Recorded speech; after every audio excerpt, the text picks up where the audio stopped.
So, this is Castle of the Winds. I doubt many of you have heard of this game. It's a pretty old uh, 90s role-playing game. It's very, very old schoolish, and it's very, very awkward as well. There is no sound effect engine at all. It's just like a typical, point and click type of thing. So basically, you get your I'll talk about the interface in a minute. It's basically just like a Windows window. Yeah. Anyway, the I could choose the game difficulty: easy, intermediate, difficult, or experts only. Uh, I've beaten the game on intermediate, and that's about as far as it gets for me. Put it on difficult, you get wiped out. You put it on experts only, you get wiped out, unless you have a perfect character build. And I basically go for middle. It automatically saves whatever you had from the last character, which is nice if you want to keep doing that kind of thing. And of course, I've got my classic moniker Thorax right here. But anyway, so go ahead and get started right now. Yeah, and you get to choose a spell at the beginning. You can choose heal minor wounds, detect objects, light, magic arrow, phase door, and shield. The only ones that are really useful are magic arrow and detect objects. Detect objects finds like items in the dungeon. But I always choose Magic Arrow simply because it is the most awesome spell you can get at the very, very beginning of the game. And you start in this little town, and you got your shrine to Odin down here.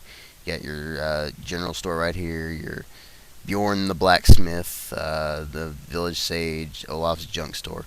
You go in here. This is your store menu, and this is your inventory.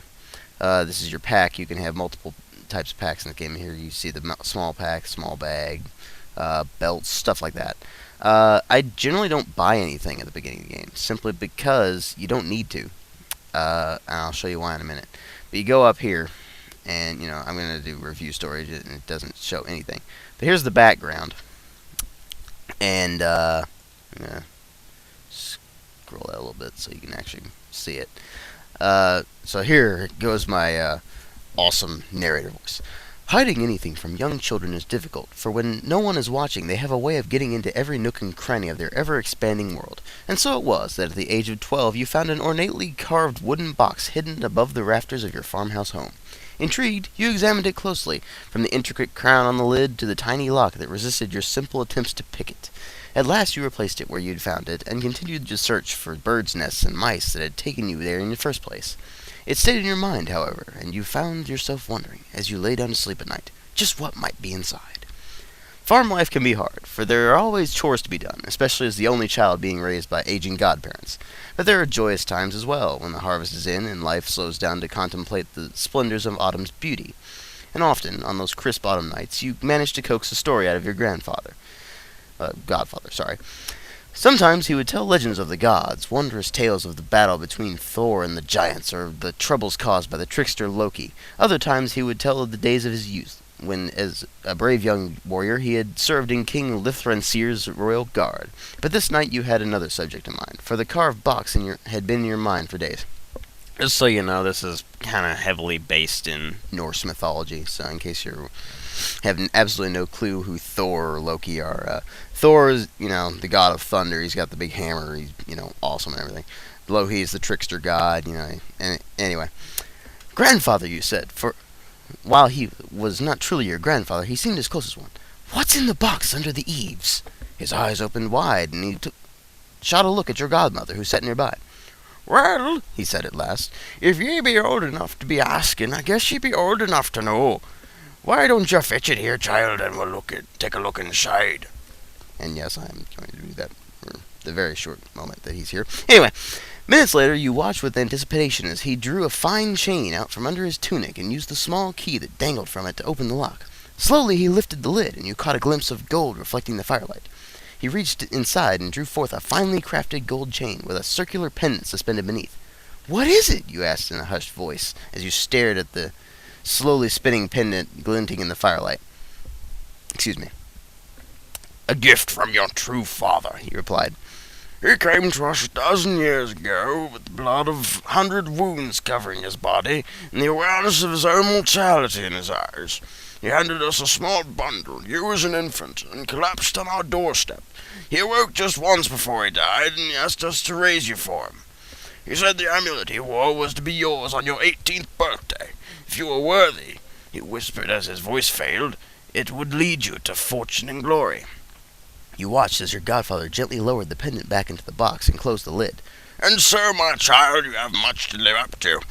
Grow strong and wise, for the Norns have reached out and touched your life, as they do with few mortals, and I feel you will have the need of all the talent and ability you can muster in whatever task lies ahead. So that's your backstory. Yeah, it's fairly simple. Anyway, so, the basic gist of the game is you're this, farmer boy, and you gotta go do stuff. I know, it's a very simple story. That's just a farm. You can't go in there. That's also a farm. And both of the doors are locked.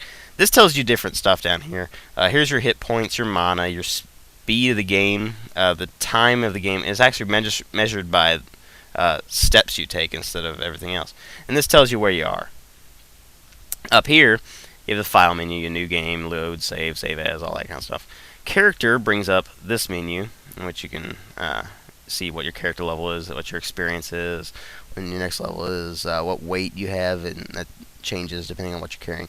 The bulk is also what you're carrying. It really just, this is just like excessiveness. Speed, I never really bother with that. All of the copper. The game's currency is copper, and you also get gold, silver, platinum coins. The only problem with that is you have to convert it, and it's like 10 coppers to... well, let me check. And on the armor value is just... hang on a second. Help. Now, here's the good thing about help. It tells you about everything in the game. Literally everything. Okay. Basically, if you go to certain stores, they won't buy anything. The junk store will buy anything for market price or for 25 copper pieces if it's cursed or worthless. So that's basically the only place you can sell cursed or worthless items. I'm going to go in the menu here and see if I can find... I can't remember exactly where it explains what the currency is.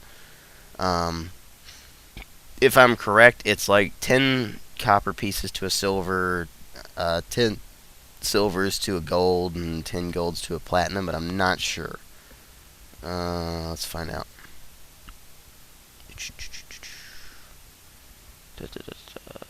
Glossary. Here we go. Yeah, a silver is worth 10 coppers, a gold is worth 100 coppers, and a platinum is worth 1,000. And they are very rare, as the game tells you. But you exit, and you go up here, and the controls are simple. It's just, arrow keys, and then page up and page down, do this little thing here. And then home and end, do this. But I'm going to go over here, because you're supposed to. And this is the smoldering remains of a building. What could it be? Oh no. You gaze once more at the charred ruins of the farm where you were raised. You buried the blackened skeletons of your godparents and the remains of the garden they loved, but you can't bury the anger which still seethes at the thought of how they died. Grimly you vow that nothing will prevent you from avenging their deaths. The marauders pillaged the farm quite thoroughly. Nowhere in the ruins can you find the amulet left for you by your true father, whose dying words whispered to your godfather were supposedly of its importance to you, of how it could lead you to your fortune and great glory, but only if you proved your worth. Your godparents had promised it to you for your 18th birthday. Now you have neither godparents nor birthright, and your birthday has just passed. A search for clues in the rubble finds only a confused trail of footprints heading north towards the mountains. Many of the footprints seem much too large to have come from the boots of bandits or soldiers. You look to the north, wondering, where might the amulet be by now? To whom must you prove yourself, and how? And I'm sorry, I have a little allergy problem here, so... But you go up here, and it's a big mountain with a mine. See, an interest to have been a mine. Now this is where you go in. This is the first dungeon in the game. And as you can see, there's whiteness. You haven't seen that location. This is just the dungeon floor. This is a wall. So you go up here, and there's going to be enemies like that. That's a kobold. And it tells you if it's injured or not. Now basically, you can either use the spell. That's the magic arrow. That's your spell belt, basically. You can also just use this menu. Your spell book, all this stuff, all these different spells available. That's your whole map of the dungeon. This is your inventory screen, as I showed you earlier.